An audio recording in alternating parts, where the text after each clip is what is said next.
Okay, time to look under the hood, as they say. Let's get into some of the details and understand the bigger picture and not have it be so superficial. Perhaps half of you are wondering, yeah, I can't wait until these drugs come out so I can take a pill and be clear with it, or do that other thing. Let's get to it, what you can do for yourself. Well, I forgot to mention that the seasons have changed in eastern North Carolina and is now well into the fall, though today is actually a pretty warm day. It is going to be a cold week. We're talking below freezing temperatures, which is rare. But back to the topic, I'm a little bit disheartened. Really got deep into the biochemistry. I certainly understand how purines are made, what you can do to change it. But so much of our research, it's just the reality of today. So much of our research is incentivized by a drug manufacturing. That's where we get the information. It's not somebody who just goes, I think I want to look into something. So the critical things that have to do with purine, about lowering your purine, and what you have to do about it is you have to insert yourself into the equation. And what does that mean? It means you have to monitor it either by go to the lab and finding out what is your uric acid level. And you need to do that on a regular basis. Okay, here's part of the bigger story. Really, we're going to tackle the omega-6 and the omega-3 and look at that right down into labs, because this is a big deal. This was kind of too big of a story. This is what Dr. Sinopoulos was bringing up, saying, which he's always talked about since the 70s and 80s, and certainly in that paper that was referenced by Dr. Johnson, saying in 2013, he said Dr. Sinopoulos is supporting the idea that the high levels of linoleic acid, omega-6 acid in our foods has changed everything. At the same time, increasing with the fructose together has made for a terrible outcome. And that is the study we're looking at here. And so what she came out with in 2013, one of her papers, says showing that not only high fructose, but primarily the omega-6-3 ratio is what's driving this. So it's the effect of EPA and DHA, otherwise known as fish oils, on the composition of skeletal muscle membranes, right, and the relationship to insulin resistance, hyperinsulinemia, chronic diseases, et cetera, saying it's because of the very elevated omega-6 fatty acids and the very low omega-3 fatty acids that insulin resistance is induced year-round. It's not a seasonal thing anymore. It's induced year-round. That's from the study, and you can go look that up. Uric acid, we have to go back to that. Here's the story that we're basically being told, is that, yep, you are driving your uric acid up because you're having too much fructose. That's dietary fructose that comes through soda, right?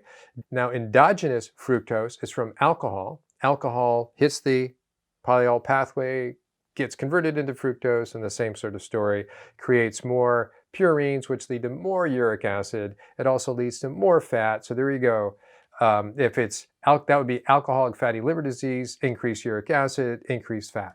And then this is the idea, this is the older idea, I call it from phase 1 of my 3 phases. Phase 1 was, well, yeah, it's organ meats and fish meats are concentrated, and certainly dried fruits are even high in purines. But that's still a rather minor issue. If that's all you're eating, you'd have to have a ton of it. It's that plus alcohol more than likely. It's that plus alcohol and dietary fructose, meaning sucrose products, like we just talked about, starts amping it up here. And then you start adding in these additives like the other alcohol sugars and some of the other environmental toxins, and now we're kind of way up here. So the conversation is no longer just about purines, the phase 1, as I like to call it. Okay, so making uric acid. So this, as you know, it gets either converted into fructose, which is alcohol, or is fructose. That has to be converted partially into glucose if we need that, or it gets converted into fat, but it uses up ATP into AMP, and it gets broken down in all the purines, and your uric acid goes up. And the uric acid in itself adds to the fire. It amps up. It's like a feed-forward cycle. It's not a feedback. It's feed-forward. That makes it worse. So your low omega-3 and your high omega-6. They're separate actions, so we're going to look at that. All right, so basically we said fructose. We're not going to get too much into that. Fructose goes into another form that changes from your ATP to your AMP and starts producing purines way down here. Boom, uric acid. So part of the thinking is, by many actually scientists that are working on this right now, I'm going to show you in a second, some are thinking we just need to bring back our uricase enzyme that we lost 16 million years ago. If we can bring that back, Cool. 60 million years ago. So now we can just eat all that garbage and not worry about purines because they're going to be flushed out. That's an answer. And Dr. Johnson's answer is, well, you know, allopurinol is in here too. Well, if we can just do another block of uric acid plus the alcohol one, we should be good.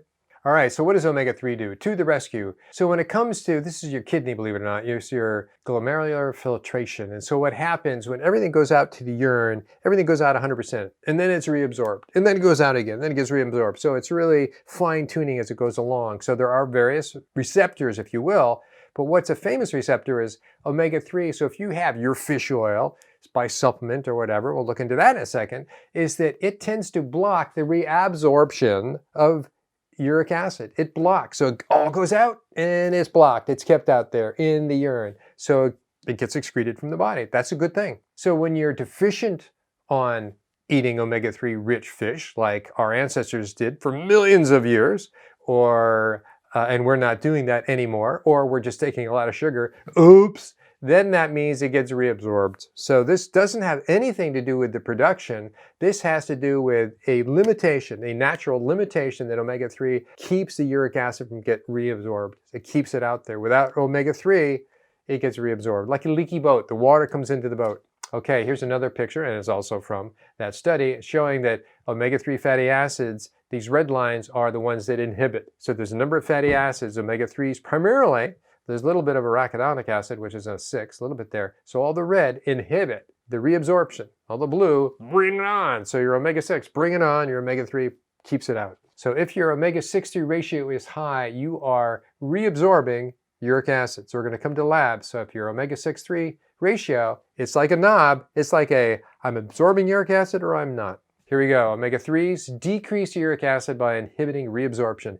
Omega-6 increase uric acid. We're talking about in your serum, not your urine, in your serum, right? The test, we're taking our meter test. Oh my, I'm high. So omega-6, all those seed oils that you're having, all those vegetable oils you're having, they're in your processed foods from eating out maybe, is increasing.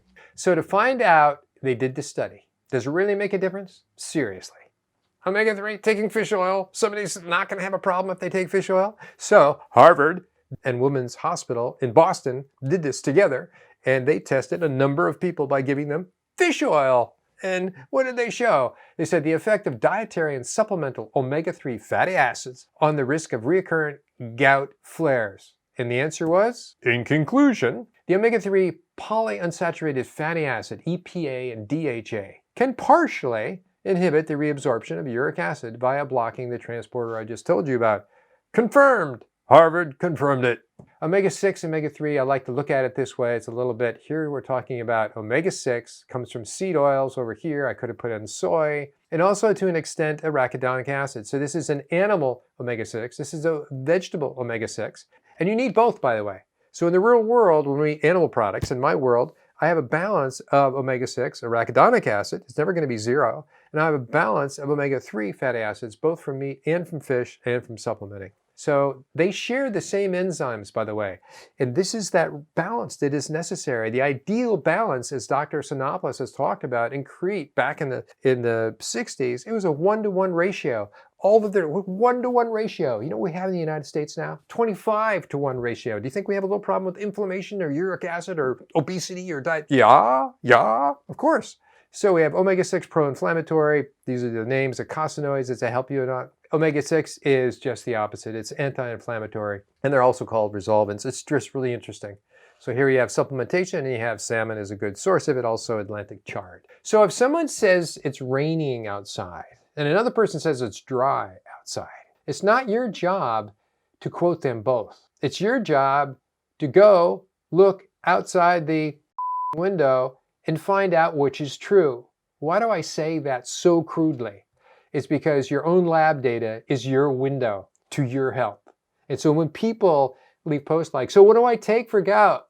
You've missed the point. I'm not your guy. All those other superficial stations, go there and they'll give you, take this supplement, take that. By saying you need to know your diet and you need to follow it with your meter. You need to take some responsibility. You need to intervene on your behalf for you to get your own data. If you don't know your own data, you're just like bouncing from good idea to good idea. I tried this, tried that. The other guy said these 5 supplements will do it, and I spent $5 million on it and it didn't work. What's your deal? My deal is take responsibility for yourself. Sorry to be so sarcastic, but you sort of go like, seriously, somebody's still going to ask that? Or you need to get a meter, and I showed you what we use, and it will be at the end of this video as well. You need to get the meter. I love the Fora 6 because it can measure ketones, uric acid, cholesterol, and glucose. And let me say, do not take vitamin C while you're measuring your glucose, because it's going to give you a higher number than reality. So just don't do that. But anyways, you have to insert yourself. You have to bring yourself to the table about monitoring what you do and track it together with your diet. That's how you really get clean to understanding this.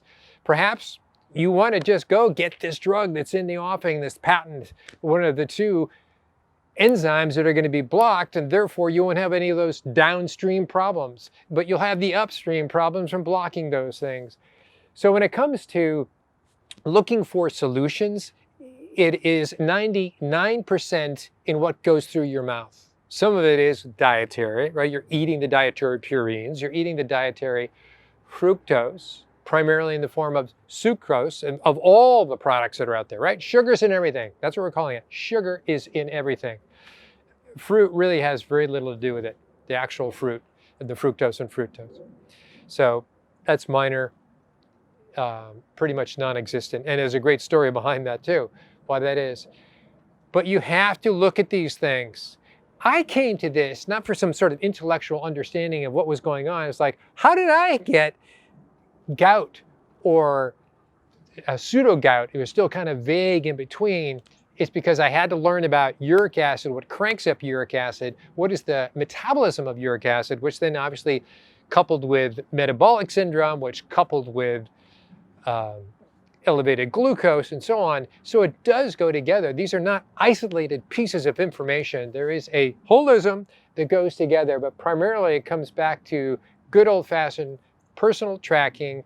And the biggest culprits are certainly the endogenous fructose that is created by metabolizing alcohol, endogenous fructose that is taken in through sucrose, I guess that would be more dietary, that goes into increasing your glucose and taking in, if you ate a lot of starches and saying, no, I've decided not to have any fructose, I'm just going to have starches, which are glucose, right? That was the phase 1. They just had starches and they had alcohol. So you still can get there by having too much glucose. Too much glucose converts into fructose. Fructose, there you go again, depletes the liver of phosphates. Depleting phosphates drives up the uric acid, boom. So that's how you're creating it. But these other things are keeping you from being able to excrete it and get rid of it out of your body. Well, I mentioned we're going to get a little bit deeper into the data today, and this is one of the panels that I do on people. We're not going to go through the whole 9 yards. I'm just going to scoot this up and down to say it's a lot of stuff. And so I'm going to shoot to the bottom where I do some summary rows to make it a little easier to look at, okay? So here are the summary rows that I put in colors. And here is the omega-6/3 ratio that I do on everybody that works with me. It's among all these others. These are summary columns, remember. All the stretched out panels are above. But here we go. Let's look at this. And what I have, I want to shoot down. I broke down this page of people simply by chance into those who are insulin resistant off to the right, and those that are not insulin resistant off to the left. So those are the 2 categorical differences here. But I also want to like scoot down here, and here's a whole nother panel that I do from SpectraCell. So these are internutrient deficiencies. Don't get too wrapped up in the details. Just look at that on the insulin resistance, they have a lot more deficiencies. Do you think that's a coincidence? Do you think the deficiencies in any way have to do with their particular insulin resistance and their heaviness and their miserableness of all the other medications that they're on? What do you think? Look at that.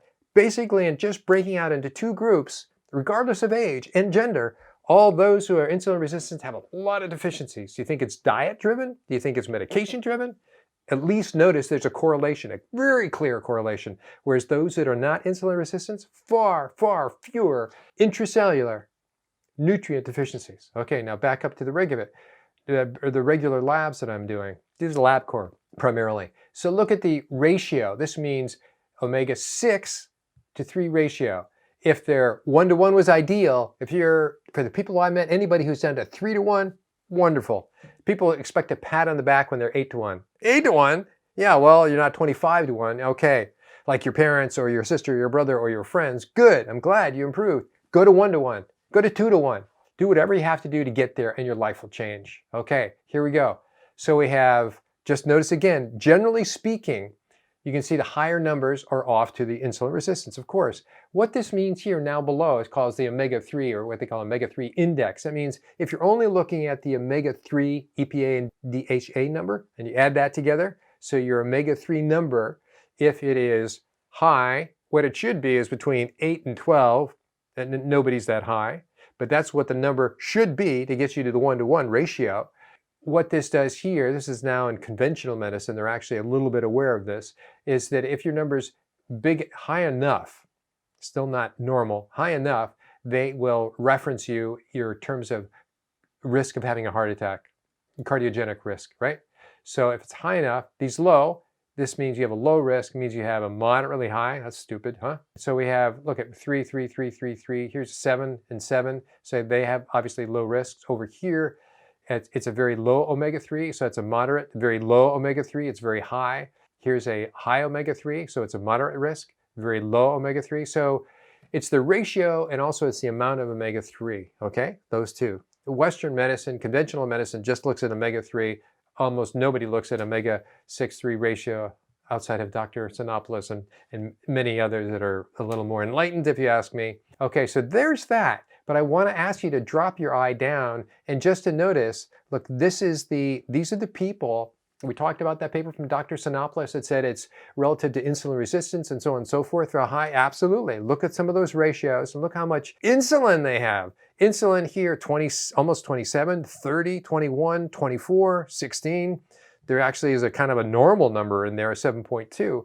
And now look at their glucose numbers. Their glucose numbers ranging from what appears to be normal, so you have a high insulin and a normal glucose, and you zip up there, what is their omega-3? So it's a factor that they can change. That's the point. This is the low-hanging fruit, a factor they can change. It's not so complicated. You know, don't need to see another 16 doctors to have you tell you got to do this. Go do this and measure it. Get your meter or whatever. But understand this and do this yourself. We have the insulin. Now we slide over here to non-insulin resistant people, and we have much lower insulin levels. Look at that. They're all under, what's the highest? Highest is 5.9. The highest here is over 30. Huge difference. We also do a thing called the triglyceride HDL ratio, which is just another way of calculating insulin resistance. And then we do HOMA-IR, which is another way of calculating. But look at the differences between the two and notice the omega-3/6 ratio difference. Then you can add in things like your vitamin D. Your vitamin D was generally higher over here for sure, generally lower over here. You have homocysteine, which is more of a genomic sort of telltale. The way I look at this, you could say it's a B vitamin deficiency, but usually it speaks to one who has a few SNPs that can need to be addressed. They have a higher need of certain B vitamins. Get into that, and I've gotten into that in many other videos. So this is why I say your lab data is your window on the reality of the world outside. Don't go read some people have this opinion, some people that have that opinion. Oh my gosh, I don't know what to do. Go find out. Find out what your numbers are. Take action on your life. You are the thing. So just listening to people's opinions, you can go to 100 conferences and you all get to one. I've always been confused at conferences. Why don't they talk about their own labs? But they talk about a study they read and why they thought the study was interesting. Well, what about your labs? What about your patient population? No, we don't. I don't know. It's always an unknown. Here, back to the omega-6-3. So percent of participants who achieved omega-3 index of 8 and over, 8, remember that number, 8 is kind of the minimal good number to have. You can even be as high as 12 and you're still even better, over 8%. So here we go. What they did here is really pretty interesting. They have 3 groups of people. Those who did not use any supplements, any fish oil supplements, those who used fish oil supplements of less than 400 milligrams per day, that's combined of EPA and DHA, and those who used supplements over 400 milligrams a day. What are they going to show? We're showing adding fish. So what this is here, this is saying the 3 groups, right? Those who had no supplements, those who had a low amount of supplement, and those who had the higher amount of supplement. And so that was not having fish. This is just how it looked out. They measured, and so obviously low is low. Now they had 1 serving of fatty fish per week. It helped these 2 groups. It really didn't, and it helped initially. The group was also taking the higher amount of supplements jump up, but when they had more fatty fish, it really didn't jump up that much. And so this is basically as high as you're going to go, is around 50%, 50% improvement. So that's amazing. So what it's saying is, yes, fatty fish is valuable, but supplements are also valuable. Okay, risk of acute coronary syndrome. So this is the omega-3 index I've been telling you about. It's heart attack, right? So here you have the lowest is if you have under 4%, you have a high chance of having a heart attack. If you have between 4 and 8%, you have a moderate, intermediate risk of a heart attack. If you have over 8%, you have a 70% lower risk of a heart attack. You should know that, you should act on that, and you should take this lab to find that out on a regular basis, at least once a year, if not twice a year.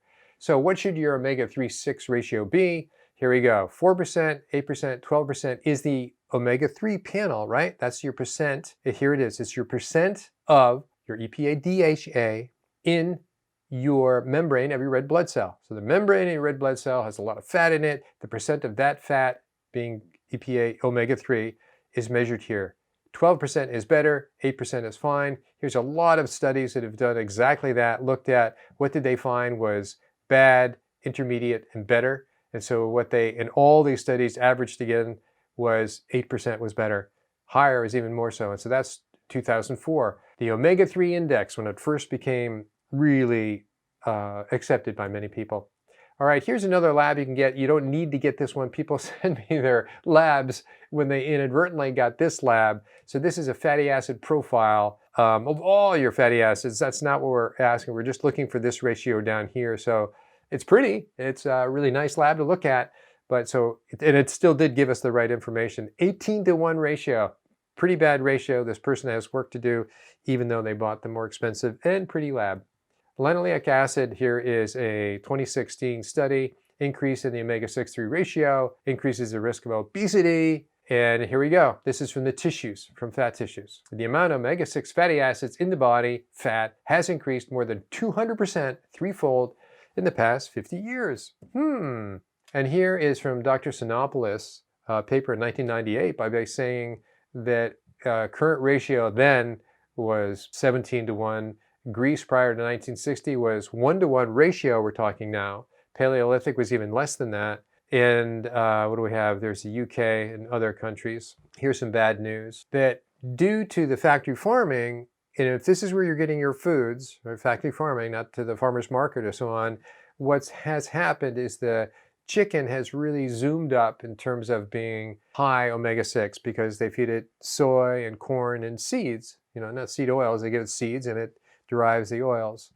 And when you see grass-fed beef versus grain-fed beef, it's really a 5-fold increase. So grass-fed beef, not just grass-finished, fed beef is a lot better. And here's sort of a global perspective of global survey of omega-3 fatty acid, DHA and EPA, in the bloodstream of healthy adults. Norway was the only country that had a high enough ratio. Of course, Greenland, which is where all the original fish oil studies were done. So again, they're talking about over 8%. So Norway was the only country over 8%. And the United States is well under 4%, probably down to 1%. Here's the worst gout. So we're assuming elevated uric acid. You'll notice it's Taiwan, indigenous Taiwanese. USA is pretty high.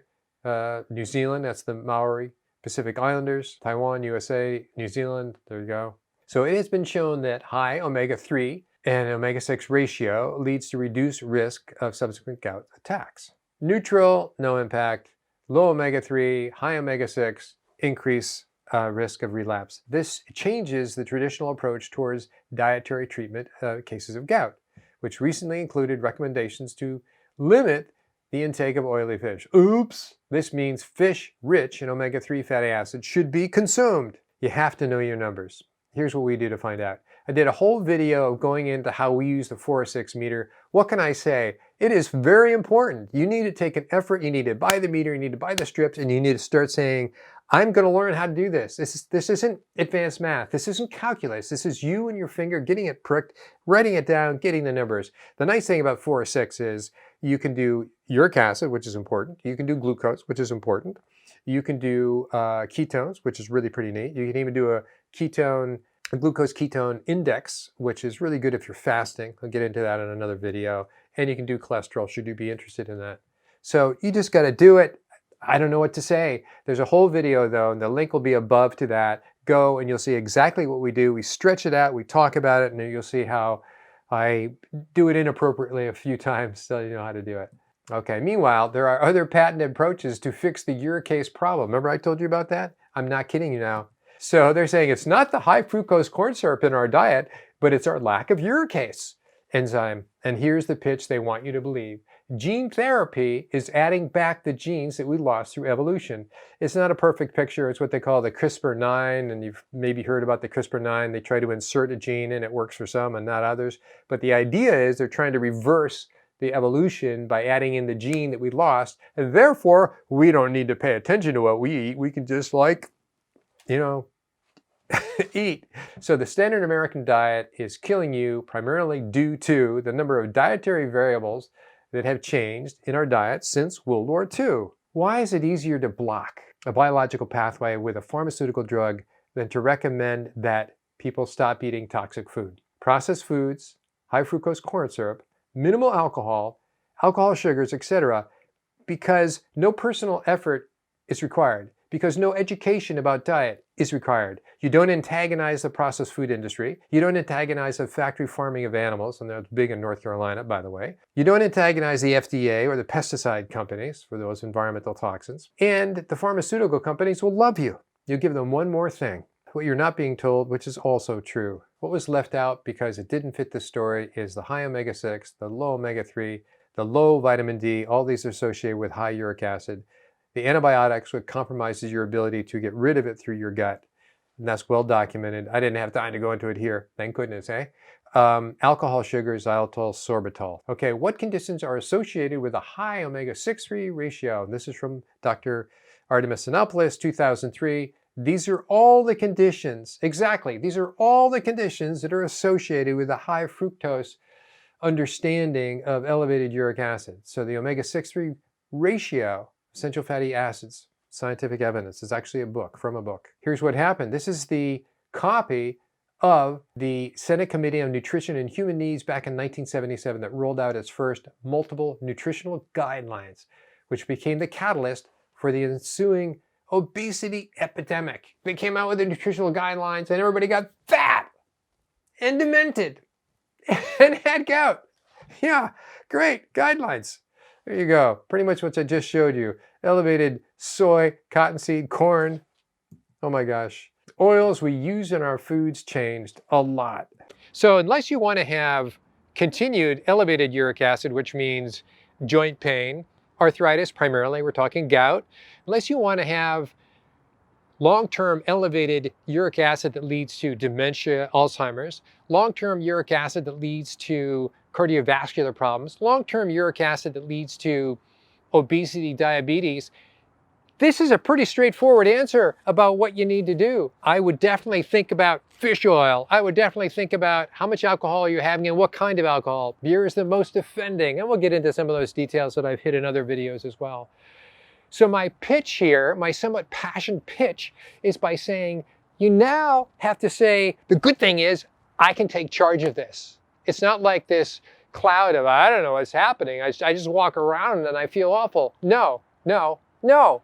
You now know. You can't deny knowing now. The question is, are you going to take action on what you know? I so hope you do. I so hope you do. More to come. So if this is something that you're interested in, that is a topic that I obviously go deeper in terms of labs, in terms of how to do it, in terms of why you would want to do it, various topics, as you've seen that I've done in the past, then please let me know below in a comment. Till then.